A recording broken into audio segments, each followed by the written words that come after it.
இபிஎஸ்ஐ முதல்வர் வேட்பாளராக முதன்மைப்படுத்தி தமிழக வெற்றி கழகத்தினுடைய தலைவராக இருக்கக்கூடிய நடிகர் விஜய் ஒரு பிரச்சார பயணத்தை தொடங்குவதற்கு ஒப்புக்கொள்வாரான்னு ஒரு கேள்வி இருக்கு. ஏன்னா பாஜக விரும்பாமலே அது திறந்த வீட்டில் ஏதோ நுழைஞ்சிச்சு சொல்றது மாதிரி உள்ள நுழைஞ்சிட்டாங்க. அதிகார மையமாக இருக்கிறதுனால அவங்க அத்துமீறி அதிமுகவை கூட்டணிக்குள்ள வலுக்கட்டாயமாக கொண்டு வந்து சேர்த்துட்டாங்க. சர்க்கஸ் காட்டுறது மாதிரி இப்போ ஒவ்வொரு ஊரா போய் சர்க்கஸ் கூடாரத்தில் போடுவாங்கல்ல, இன்னைக்கு ஒரு கூத்து போட போறோம் அப்படின்னு சொல்லுவாங்கல்ல. எடப்பாடி பழனிசாமி ஒரு சர்க்கஸ் சிங்கம், அவரை ஒரு சர்க்கஸ் சிங்கமா வச்சு நயினார் நாகேந்திரன் அமித்ஷா வித்த காட்டுறாங்க. ஒரு ஒற்றை நபருடைய ஹீரோயிசத்துல விஜய் என்கிற ஒரு ஒற்றை புள்ளிக்காக ஒன்று திரளக்கூடிய இளைஞர் கூட்டம் இருக்காங்களா, அவங்க விஜயை கழித்து விட்டு வேற யாரையாவது தலைவராக பார்ப்பார்களா அப்படின்னு ஒரு கேள்வி இருக்கு. ஏன்னா அவன் அவங்க உசுப்பேத்தி வச்சிருக்கிற உருவாக்கி வச்சிருக்கிற 2K கிட்ஸ் இருக்காங்க இல்ல, அவனுக்கு பூரா மயக்கம் விஜய் மேல மட்டும்தான் இருக்கும். அப்ப அவர் ஒரு மைண்ட் செட்டை கிரியேட் பண்ணிருக்கிறார். நீங்க இப்ப நீங்க அட்ராராமா குரங்கு டை வெடிக்குதுல, குரங்காட்டி ஒரு பயிற்சி கொடுத்து வச்சிருக்காங்கல்ல, அதுக்கு தான் அந்த குரங்கு ரியாக்ஷன் பண்ணோம். நீங்க வேற விஷயத்தை சொன்னீங்கன்னா குரங்கு திகச்சிரும். அறம் நாடு பார்வையாளர்களுக்கு வணக்கம். இன்று நம்ம இணைந்திருக்கும் சிறப்பு விருந்தினர் அரசியல் விமர்சகர் ராஜகம்பீரன் அவர்கள். வணக்கம் சார். வணக்கம். அதிமுகவிலிருந்து திமுகவிற்கு அன்வர் ராஜா போயிட்டு இணைஞ்சிருக்காரு சார். அதுக்கப்புறமான செய்திகள் தான் இப்போ இன்னும் பேசு பொருளாக மாறி இருக்கிறது. எடப்பாடி அவர்கள் நேரடியாகவே விஜய் அவர்களுக்கு அழைப்பு விடுக்கிறார். நீங்கள் எல்லாருமே விஜயினுடைய உங்களுடைய எதிரியும் திமுகன்னு இருக்கும்போது ஏன் எங்களோட நம்ம ஒன்று சேர்ந்து திமுக எதிர்க்கக்கூடாது அப்படின்ற மாதிரி பேசுகிறாரு. சீமானுக்கும் அந்த அழைப்பு பொருந்தும் அப்படின்னு நம்ம அதை எடுத்துக்கலாம். ஸோ இந்த எல்லா புள்ளிகளையும் இணைச்சு பார்க்கும்போது திமுகவுக்கு எதிராக பாஜகவை தவிர்த்து விட்டு ஒரு முதன்மை கூட்டணியாக விஜய், சீமான், தேமுதிக, பாமக இவர்கள் எல்லாரும் வைத்து ஒரு கூட்டணி அமைக்க எடப்பாடி முயற்சி செய்கிறாரா, அப்படி புரிஞ்சுக்கலாமா சார்? இதை ஒருமித்த கருத்தை மக்கள் மன்றத்திலே கொண்டு போய் சேர்ப்பதற்கு தலைவர்களிடத்திலே ஒரு ஒருமித்த கருத்து இருக்க வேண்டும். இப்போ நம்ம உதாரணத்திற்கு இந்தியா கூட்டணி என்கிற கூட்டணி எல்லாருக்குமே பாஜக எதிர்ப்பு, மோடி எதிர்ப்பு என்கிற ஒரு மையப்புள்ளி இருந்தது. ஆனால் யார் பிரதமர், எல்லாரும் தலைவர்களாக இருக்கிற போது தடி எடுத்தவன்லாம் தண்டல்காரன் சொல்றது மாதிரிலாம் எல்லாருமே தலைவர்களாக இருக்கிற போது யார் பிரதமர் என்று சொல்லுகிற ஒரு விவாதம் வந்தபோது ஒரு ஒற்றை தலைமையை அவங்களால காட்ட முடியல. இப்போ நீங்கள் என்ன ஆகும்னா, ஏற்கனவே தமிழ்நாட்டு அரசியலுக்கு நம்ம ஒரு முன்னுதாரணம் இருக்கிறது. மக்கள் நல கூட்டணியில் நீங்கள் பார்த்தீங்கன்னா தகுதிமிக்க தலைவர்களாக இருக்கக்கூடியவங்க அன்றைக்கு திருமாவளவன், வைகோ, இந்திய கம்யூனிஸ்ட் கட்சியினுடைய செயலாளராக இருக்கிறவங்க, சிபிஎம் உடைய மாநில செயலாளர், இப்படிப்பட்ட தலைவர்கள் எல்லாருமே அதில் இருக்காங்க. தகுதிமிக்க எல்லா தலைவர்களும் ஒன்று கூடி அரசியலில் பெரும் தகுதி அடையாத திரைப்பட புகழ் பெற்று இருக்கக்கூடிய விஜயகாந்தை முதன்மைப்படுத்தினாங்க. அது பொருந்தா கூட்டணி என்று மக்கள் புறக்கணித்து விட்டாங்க. அப்போ எப்போவுமே என்ன நடக்குதுன்னா, நம்மளுடைய வாக்காளர்களுடைய மனநிலை என்பது ஒரு தலைவனை நோக்கி தான் பயணிக்கிறாங்க. இந்திய அளவுடைய நம்ம எவ்வளவுதான் ஜனநாயகம் என்று நம்ம பெருமை பீற்றி கொண்டாலும் நம்மளுடைய அடிப்படை உளவியல் இன்னும் மன்னர் மைண்ட் செட்லேருந்து நம்ம பல பேர் மாறலை. நம்மெல்லாம் இன்னும் மன்னர் வகைராவை தான் உள்ளுக்குள்ளே இருக்கோம். அதுக்கு உதாரணம் என்னென்னா, நீங்கள் சினிமா பார்க்க போனால் கூட பாகுபலி மாதிரி படங்களும் பொன்னியின் செல்வன் மாதிரி படங்களையும் ரசிக்கிறதுக்கு பின்னாடி இருக்க உளவியல் ஏதோ ராஜாக்கள்லாம் ரொம்ப நியாயமாக நடந்தது மாதிரியும், அங்கெல்லாம் எல்லா நீதியும் பெற்று தந்தது மாதிரியும் ஒரு தவறான கற்பிதம் இருக்கிறது. ஒரே ஒரு நபரால் எல்லா பிரச்சனையும் தீர்க்கப்பட்டு விடும் என்று சொல்லுகிற சினிமா கதாநாயகனுடைய சாகசம் மாதிரிய தலைமையை எதிர்பார்க்குறான். அப்போ எல்லாருக்கும் நீங்கள் யோசிச்சு பாருங்களேன், வலிமை மிக்க தலைவர் கடந்த காலங்களில் பாருங்கள், ஜவஹர்லால் நேரு காலம் தொடங்கி இந்திரா காந்தி, பல பிரதமர்களை நம்ம பார்த்துருக்கோம். ஒரு வலிமை மிக்க தலைவர் அப்படிங்கிறப்ப அந்த ஆட்கள் அவங்கள தான் பிரதமராக இப்போ கூட இவங்க கூட சொல்லுவாங்கல்ல, பாஜக கூட ஒரு வலிமையான தலைவர் 56 இன்ச்சுலாம் சொல்கிறாங்கல்ல. அதுக்கு பின்னாடி இருக்கிற உளவியல் என்னென்னா, ஒரு மக்கள் அடிக்கடி தேர்தல் வர்றதையோ ஆட்சி மாற்றம் நிகழ்வதையோ குழப்பம் நிகழ்வதையோ விரும்பலாம். அதில் பல பேருக்கு பாதிப்பும் இருக்குது. தொழில் செய்கிறவன் ஒருத்தன் வேலை வேணும், கான்ட்ராக்ட் வேணும்னு சொல்லி ஒரு அமைச்சர்கிட்ட கொடுக்கும்போது ஆட்சி மாறிடுச்சுன்னு வச்சுங்க, போட்ட காசு அவனுக்கு வராது. பல பேருக்கு பல நடைமுறை சிக்கல்களை உண்டாக்கக்கூடியதாகவும் அது இருக்கிறது. இப்போ இவர்கள் எல்லாரும் ஒன்றிணைந்து தேர்தலை சந்தித்து வெற்றி பெற்றால் இது மாதிரியான பிரச்சனைலாம் வரும்னு சொல்றாரு. இப்போ இபிஎஸ்ஐ முதல்வர் வேட்பாளராக முதன்மைப்படுத்தி தமிழக வெற்றி கழகத்தினுடைய தலைவராக இருக்கக்கூடிய நடிகர் விஜய் ஒரு பிரச்சார பயணத்தை தொடங்குவதற்கு ஒப்புக்கொள்வாரான்னு ஒரு கேள்வி இருக்கு. இபிஎஸ் தான் முதல்வர் என்று நாம் தமிழர் கட்சியினுடைய சீமான் முன்மொழிந்து அதே வலியுறுத்தி நாடு முழுக்க பிரச்சாரத்தை எடுத்துக்கொண்டு போவாராங்கிற கேள்வி இருக்காது. அவங்க எதிர்பார்க்கறது 2 கட்சி தான். ஏன்னா பாஜக விரும்பாமலே அது திறந்த வீட்டில் வந்து ஏதோ நுழைஞ்சிச்சு சொல்கிறது மாதிரி உள்ளே நுழைஞ்சிட்டாங்க. அதிகார மையமாக இருக்கிறதுனால அவங்க அத்துமீறி அதிமுகவை வந்து கூட்டணிக்குள்ளே வலுக்கட்டாயமாக கொண்டு வந்து சேர்த்துட்டாங்க. அந்த கூட்டணி ஒரு இயல்பான கூட்டணி அல்ல, ஆர்கானிக் கூட்டணி அல்ல. அது ஒரு வலுக்கட்டாயமாக அதிகார ரீதியாக கூண்டில் வந்து ஒரு இதை வந்து சிங்கத்தை அடைச்சி வச்சு சர்க்கஸ் காட்டுறது மாதிரி. இப்போ வந்து ஒவ்வொரு ஊராக போய் சர்க்கஸ் கூடாரத்தில் வந்து போடுவாங்கல்ல, இன்றைக்கி ஒரு கூத்து போட போகிறோம் அப்படின்னு சொல்லுவாங்கல்ல. இப்போ எடப்பாடி பழனிசாமி ஒரு சர்க்கஸ் சிங்கம். அதிமுக என்கிற ஒரு மாபெரும் அமைப்பின் வழியாக, அந்த அமைப்பு தான் சிங்கம் ஆக்சுவலாக, எடப்பாடி கிடையாது. ஆனால் அதனுடைய முகமாக இன்றைக்கு எடப்பாடி மாறினதுனால அவரை ஒரு சர்க்கஸ் சிங்கமாக வச்சு நயினார் நாகேந்திரன், அமித்ஷாலாம் வித்த காட்டுறாங்க. ஆனால் ஒரிஜினலாகவே எப்படி இருக்கும் ஒரு சிங்கம், சர்க்கஸ் சிங்கம் எப்படி இருக்கும்?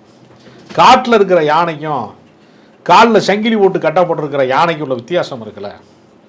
அதனால் இவங்க என்ன முயற்சி எடுத்தாலும் திமுகவுக்கு தான் ஜாதகமாக வரும். ஒரு ஒற்றை நபருடைய ஹீரோயிசத்தில் விஜய் என்கிற ஒரு ஒற்றை புள்ளிக்காக ஒன்று திரளக்கூடிய இளைஞர் கூட்டம் இருக்காங்களே, அவங்க விஜயை கழித்து விட்டு வேற யாரையாவது தலைவராக பார்ப்பார்களா அப்படின்னு ஒரு கேள்வி இருக்குது. ஏன்னா அவன் வந்து அவங்க உசுப்பேத்தி வச்சிருக்கிற, உருவாக்கி வச்சிருக்கிற 2K கிட்ஸ் இருக்காங்கல்ல, அவனுக்கு பூரா மயக்கம் விஜய் மேலே மட்டும்தான் இருக்கும். அதே மாதிரி சீமான் வந்து கொஞ்சம் பேரை மண்டைய கழுவி தமிழ் தேசியம், பிரபாகரன், ஈழம் அப்படிலாம் பேசி நம்மளை விட்டு ஆள் கிடையாதுடா, நம்மளை தவிர தமிழ்நாட்டில் வந்து நாம் தமிழர் கட்சியில் வந்து உறுப்பினராக சேராத அத்தனை பேருமே தெலுங்குக்காரங்க, அவங்க பூரா மொழிக்கு வந்து எதிரானவங்க, தமிழ்நாட்டுக்கு எதிரானவங்கன்னு அவர் ஒரு விஷயத்த சொல்கிறார். நாம் தமிழர் கட்சியில் சேர்ந்தியன்னா தான் நீங்கள் தமிழர், இல்லாட்டினா நீங்கள் ஒரு தெலுங்கர். எனக்கு கீழே கமெண்ட் போடுவேன், இவன் ஒரு தெலுங்க போடுவான். அதுக்கெல்லாம் ஆள் வச்சுருக்கிறாங்க. அப்போ அவர் ஒரு மைண்ட் செட்டை கிரியேட் பண்ணியிருக்கிறார். நீங்கள் இப்போ நீங்கள் அட்ராராமானா குரங்கு டைவ் அடிக்குதுல, குரங்காட்டி ஒரு பயிற்சி கொடுத்து வச்சுருக்காங்கல்ல, அதுக்கு தான் அந்த குரங்கு வந்து ரியாக்ஷன் பண்ணோம். நீங்கள் வேறு விஷயத்தை சொன்னீங்கன்னா குரங்கு திகச்சிடும். அது மாதிரி ஒரு பயிற்சி வந்து தொண்டர்களுக்கு மத்தியில் ஒரு உளவியலை கட்டமைக்கிறாங்கல்ல. அப்போ அதிமுக அது ஏற்கனவே அதிகாரத்தில் இருந்த கட்சி, ஆண்ட கட்சி, மீண்டும் அதிகாரத்தை கைப்பற்றுவதற்கு முயற்சி செய்யக்கூடிய இடத்துல இருக்கக்கூடிய கட்சி. இன்றைக்கும் கூட அந்த கூட்டணியில் பெரிய அளவில் எம்எல்ஏக்கள் வந்து எதிர்கட்சியாக இருக்கிறார் எடப்பாடி பழனிசாமி. தன்னுடைய அணியிலேயே 65 எம்எல்ஏக்கள், ஓபிஎஸ் அணி, பாஜக அணியெல்லாம் சேர்த்தா 75 எம்எல்ஏக்களை பெற்றிருக்கக்கூடிய ஒரு அங்கீகரிக்கப்பட்ட எதிர்கட்சியாக அவர் அரசியலில் இருக்கிறார். இப்போ பிரச்சனை என்னென்னா, திமுகவை வீழ்த்துவதற்கு தனித்த பலம் கொண்ட ஒரு தலைவன் கிடையாது. இது வந்து எப்படின்னா கதம்ப மாலை தான், ஒரு பூக்களால் கட்டப்பட்ட மாலை அல்ல. நீங்கள் பல ஜூஸ் கடைக்கு போனீங்கன்னா எல்லா பழத்தையும் மிஞ்சின பழத்தையும் போட்டு அடித்து ஃப்ரூட் மிக்சர் கொடுக்குறான்ல, இவங்க கூட்டணிலாம் ஃப்ரூட் மிக்சராக தான் இருக்குது. அதுக்கு நல்ல விலை கிடைக்காது, அது கம்மியான விலைக்கு தான் அது போகும். இப்போ இவங்க பூராமே என்னென்னா ஒரு கதம்ப மாலையாக ஃப்ரூட் மிக்சராக இருக்கிறாங்க. இவங்க யாருக்குமே ஒரு ஒற்றை தலைமையை காட்ட முடியல. அதிமுகவில் ஒற்றை தலைமை என்று பேசிய எடப்பாடி பழனிசாமினால கூட்டணிக்கு நான் தான் ஒற்றை தலைமை, என்னை விட்டால் ஆள் கிடையாது என்று சொல்லக்கூடிய இடம் இருக்குல்ல, அப்படி ஒரு இடமே இல்லை. அவர் ரொம்ப பரிதாபமான விஷயம் என்னென்னா, முதல் நாள் வந்து நான் ஏமாலியா பங்கு கொடுக்குறதுக்கு அதிகாரத்தில் அப்படி முதல் நாள் சொல்கிறாரு, மறுநாள் சொல்கிறாரு நான் அந்த அர்த்தத்தில் பேசவில்லை, இந்த அர்த்தத்தில் பேசுகிறேன். இப்படி ஒரு தலைவன் மறுநாளே வந்து ரிவர்ஸ் கேரை போட்டால் தொண்டவனை தலைவனாக பார்க்க மாட்டான், ஜோக்காயிரும். அது 23ஆம் புலிகேசியாக தான் பார்ப்பான். இது போன வாரம், இது இந்த வாரம்ன்ற மாதிரி ஆயிரம் கதை மாற்றி மாற்றி பேசுகிறாரு. முதல் நாள் சொல்கிறாரு இந்து சமய அறநிலையத்துறையில் இருக்கக்கூடிய உபரி வருமானத்திலிருந்து கல்லூரி கட்டலாமாங்கிறாரு. அவரே ஒரு கல்லூரியை திறந்து வச்சிருக்கிறாருன்னா ஆதாரத்தை அடிக்கிறாங்க இணையதளத்தில். அடுத்த நாள் சொல்றாரு நேரடியா அரசு கலைக்கல்லூரினே நீங்க ஆரம்பிக்கலாமே, நீங்க இந்து கோயில்கள் இருந்து அறநிலையத்துறை சார்பாக கல்லூரிகள் கட்டினா பணம் அதுல வரத்து வந்து குறைவா இருக்கும், அதனால அப்படி சொன்னேன்னு அப்படின்னு சொல்லி ஜகா வாங்குறாருல. அப்படி சொல்லவே கூடாதுல, ஏன்னா இது வந்து புதிய நடைமுறை கிடையாதுல. 1963 வந்து நீங்கள் ஓமந்தூர் காலத்திலேயே ராமசாமி ரெட்டியார் வந்து முதலமைச்சராக இருந்த காலத்திலேயே அது நடைமுறைக்கு வந்து விட்டது. இதை வந்து ஜெயலலிதா எதிர்க்கலை, எம்ஜிஆர் அவர்கள் எதிர்க்கலை, யாருமே எதிர்க்கலையே. 63 வந்து திமுக ஆட்சிக்கே வரல. அப்போ மிக நீண்ட காலமாக பின்பற்றக்கூடிய ஒரு நடைமுறையை பாஜக சொல்லி கொடுக்குறாங்கிறதுக்காக பாஜகவோட டப்பிங் ஆர்டிஸ்டாக வந்து பழனிசாமி வந்து ஜாயின் பண்ணுறதுக்குல, அது எப்படி அதிமுக தொண்டை ரசிப்பான்? அதிமுக தொண்டை வந்து ஒரு சுப்பீரியர் தான் தலைவராக இருக்கிறாரு, ஒரு சூப்பர்மேன் தான் தலைவராக இருக்கிறாரு, ஒரு வலிமையான தலைவர் இருக்காரு, அப்படி நம்பினா தானே உங்களை ஏற்றுக்கொள்வேன். நீங்கள் முதலா சொன்னதையே மரணா, நான் அப்படி சொல்லலை, கூட்டணி ஆட்சி என்று சொல்லவில்லை, கூட்டணி ஆட்சி அமைக்கும் என்று சொல்கிறேன். இப்படிலாம் நீங்கள் வந்து சவுண்ட் எஃபெக்ட்லாம் கொடுத்து பார்த்தீங்கன்னா நீங்கள் அரசியலில் கோமாளின்னு தான் புரிஞ்சுக்கிடுவானே தவிர உங்களை வந்து ஒரு தலைமை பண்பு மிக்கவர், ஆளுமை பண்பு மிக்கவர் அப்படின்னு எது எடுத்துக்கொள்ள மாட்டானே. இப்போ அன்வராஜ் அவர்கள் திமுகவில் போயிட்டு தன்னை இணைத்துக் கொள்கிறார் சார். இந்த பக்கம் ஆதவ் அர்ஜுனா குரான் மீது ஆணையாக நாங்கள் பாஜகவுடன் கூட்டணிக்கு போக மாட்டோம் அப்படின்னு பேசுறாரு. இந்த ரெண்டு இதுவும் விஷயங்கள் எப்படி சார் புரிஞ்சுக்கிறது? அதாவது சிறுபான்மை ஓட்டுக்களை திமுக தொடர்ந்து பெற்று வருகிறது. அது அவர்களுக்கு ஒரு வலிமையான வாக்கு வங்கியாக இருக்கிறது, உறுதியான வாக்கு வங்கியாக இருக்கிறது. வேற சிறுபான்மை வாக்கு சிந்தாமல் சிதறாமல் ஒரு ஒற்றை கட்சிக்கு போகிறது. அதை உடைப்பதற்காகத்தான் விஜய் களம் இறக்கப்பட்டிருக்கிறார் என்று பல குற்றச்சாட்டுகள் ஏற்கனவே இருக்கிறது. அதை உறுதி செய்கிற விதமாக குரான் வசனத்தை வந்து ஒரு மேற்கோள் காட்டுறாரு. ஏற்கனவே சீமான் வந்து என்ன பண்ணாரு, எனக்கு ஓட்டு போடாதவன்லாம் சாத்தானின் பிள்ளைகள்னு சொன்னாரா இல்லையா ஒரு முறை. அதனுடைய இன்னொரு வெர்ஷனை தான் குரான் வசனம்லாம் அவர் ஓதி காட்டுறாரு. ஆதவ அர்ஜுனா குரான் வசனம் ஓதி காட்டினா அப்புறம் ஜவாஹிர்லாம் ஓதி காட்டினார்னா என்ன ஆகும்? அதற்கென்று உரியவர்கள், அதை படித்தவர்கள், அதற்காக வாழ்ந்தவர்கள், அதை பின்பற்றுகிறவர்கள்னு ஒன்று இருக்குல்ல. குரானை பின்பற்றுகிறவர்கள் குரானை மேற்கோள் காட்டுவதற்கும் அரசியல் ஆதாயத்துக்காக அதை மேற்கோள் காட்டுவதற்கு ரெண்டு வித்தியாசம் இருக்குல்ல. இப்போ தினசரி ஜெபம் பண்ணுற பாதிரியார் வந்து அல்லேலுயா சொல்கிறதுக்கும் நான் போய் கிறிஸ்டின் தெருவில் ஓட்டு வாங்கினதுக்காக அல்லேலுயா அல்லேலுயான்னு சொன்னேன்னா எப்படி இருக்கும்? தெரியாதா அவனுக்கு வேடம் போடுறான்னு தெரியாதா?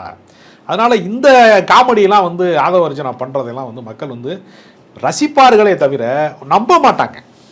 வேடிக்கை பார்ப்பதுங்கிறது எல்லாத்துக்குமே உள்ளது தான். எனக்கு தெரிஞ்சு அரசியலில் வந்து ஒவ்வொரு காலகட்டத்திலையும் ஒரு என்டர்டெயின்மெண்ட் ஒன்று இருக்கும். நீங்கள் அண்ணாவும் அடுக்குமொழி பேசினார், டி ராஜேந்தரும் பேசினார். டி ராஜேந்தருடைய அடுக்குமொழியும் அண்ணாவுடைய அடுக்குமொழியும் ஒரே சம தட்டில் வச்சு பார்க்கப்படவே இல்லை. அண்ணா பேசும்போது ஆச்சரியப்பட்டான், டி ராஜேந்தர் பேசும்போது சிரிச்சிட்டாங்கல்ல. அது ஒரு காமெடி தானே அது. அதனால் குரானை வந்து ஒரு ஓதுறாருங்கிறதுல நல்ல விஷயம். அவர் ஏதாவது மத பிரச்சாரத்துக்கு ஏதாவது அனுப்பிவிட்டு சபரிமலை மாதிரி வேணால் அனுப்பி வைக்கலாம், அது ஒன்றும் தப்பு கிடையாது. பாஜக அதிமுக தேர்தல் வரைக்கும் வந்து இந்த கூட்டணி நிலைக்காது, அது வந்து முறியதான் வாய்ப்பு இருக்கு. ஏன்னா இவங்க பேசுகிற வார்த்தைகள் ஒருத்தரை ஹர்ட் பண்ணிட்டே இருக்கு அப்படின்ற விஷயங்களும் சொல்றாங்க சார். ஸோ நம்ம கஷ்டப்பட்டு ஏன் இந்த கூட்டணியில் இருக்கணும், அவங்க ஒன்று சேர்ந்து திமுக வீழ்த்த வாய்ப்பு இருக்குன்னா அவங்க ஒன்றிணைந்து அந்த கூட்டணி அமைச்சிக்கலாம்ல அப்படின்னு விலகி இருக்கலாம்ல. அதாவது மக்களுடைய மன ஓட்டம் என்னவாக இருக்கிறது என்பதற்கு ஒத்திகை பார்ப்பதற்காகத்தான் ஒவ்வொன்றா செஞ்சு பார்க்குறாங்க. இங்கே சொல்கிற மாதிரி ஒரிஜினலான கூட்டணி என்பது 26ஆம் ஆண்டு வந்து தொடங்கிய பின்பு தை மாதத்துக்கு பின்னாடி பொங்கல் கழிச்சு தான் வந்து ஒரிஜினலாகவே எது கூட்டணி என்று உறுதிப்படுத்தப்படும். அது வரைக்கும் உள்ளதெல்லாம் ஒத்திகை தான். இந்த ட்ராமா ஒத்து வருமா, தாவேகாவோட போனால் சரியாக வந்துருமா, ரிகர்சல் தான் பாஜகவோட போனால் வந்துருமா அப்படிங்கிறத பார்க்குறப்ப என்ன ரியாக்ஷன் வருதுன்னு அவங்க செக் பண்ணிக்கிட்டே இருக்கிறாங்க. அதனால் ஒத்திகை தான் இப்போ நடக்குது. ஆனால் இதில் என்ன வேடிக்கையாக இருக்குன்னா ஒத்திகையிலே தோற்று போகிறாங்கிறத வேடிக்கையாக இருக்குது. அரங்கேற்றம் அப்புறம்ல இங்கே தப்பும் தவறுமா நடக்குது. இப்போ நான் என்ன கேட்குறேன், தாவேகா வந்து ஒரு வேளை வந்து அதிமுக கூட்டணிக்குள்ள போயிருச்சுன்னு வச்சுங்க, போகாதுன்னு சொல்லிட்டு கடைசியில் போனாங்கன்னு வச்சுங்க, தனக்கு என்ன தனித்த வலிமை இருக்குங்கிறது முதல்ல விஜய்க்கே தெரியாமல் போயிருமே.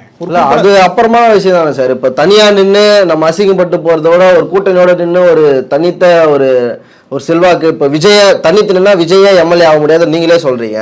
இப்போ அதில் போனால் அவர் எம்எல்ஏ ஆகாத வாய்ப்பு இருக்குல்ல. எம்எல்ஏ என்ன செய்வார், நீ அது ஒரு கேள்வி இருக்குல்ல. இல்லை அதுக்கப்புறமா நீங்கள் என்ன சொல்றீங்க, விஜயால ஒரு கவுன்சிலர் ஆக முடியுமா, ஒரு எம்எல்ஏ ஆக முடியுமான்னு கேட்பீங்க. அதுக்கு ஒரு எம்எல்ஏ ஆகிட்டு போகலாம்ல. உங்காய அடிப்பார் இல்லைங்க.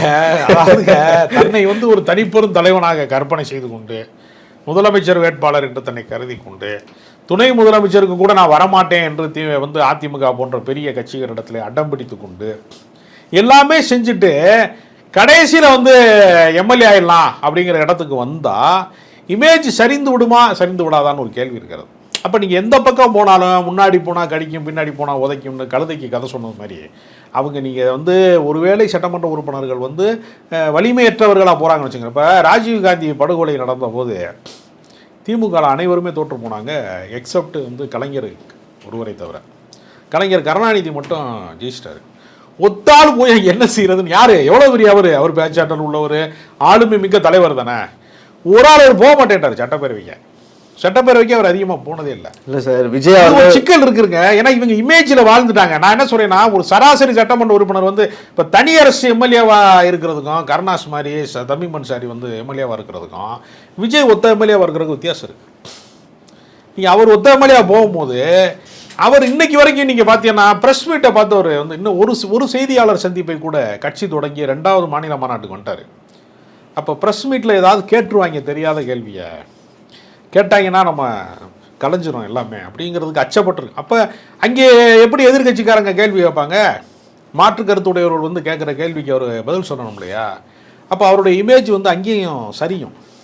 அதனால் அவர்களுக்கு இப்போ வந்து என்னென்னா மதில் மேல் பூனை தான். தாவேக்கா வந்து இந்த பக்கம் குதிக்கிறதா அந்த பக்கம் குதிச்சாலும் பிரச்சனை, குதிக்கலைனாலும் பிரச்சனைங்கிற சிக்கல் அவங்களுக்கு இருக்குது. தாவேக்காவுக்கும் அதிமுகவுக்கும் பேச்சுவார்த்தை நடந்தது. அது கனிந்து கொண்டிருக்கக்கூடிய சூழ்நிலை வரும் என்று எல்லாரும் எதிர்பார்த்துட்டு இருக்கும்போது திடீர்னு அவர் பாஜக கூட்டணிக்கு அமித்ஷா பார்க்க போயிட்டார். அதனால் வெண்ணெய் திரண்டு வருகிற போது தாலியை உடைத்தார்கள்ன்ற மாதிரி அது திடீர்னு ஒரு மாற்றம் நிகழ்ந்து விட்டது.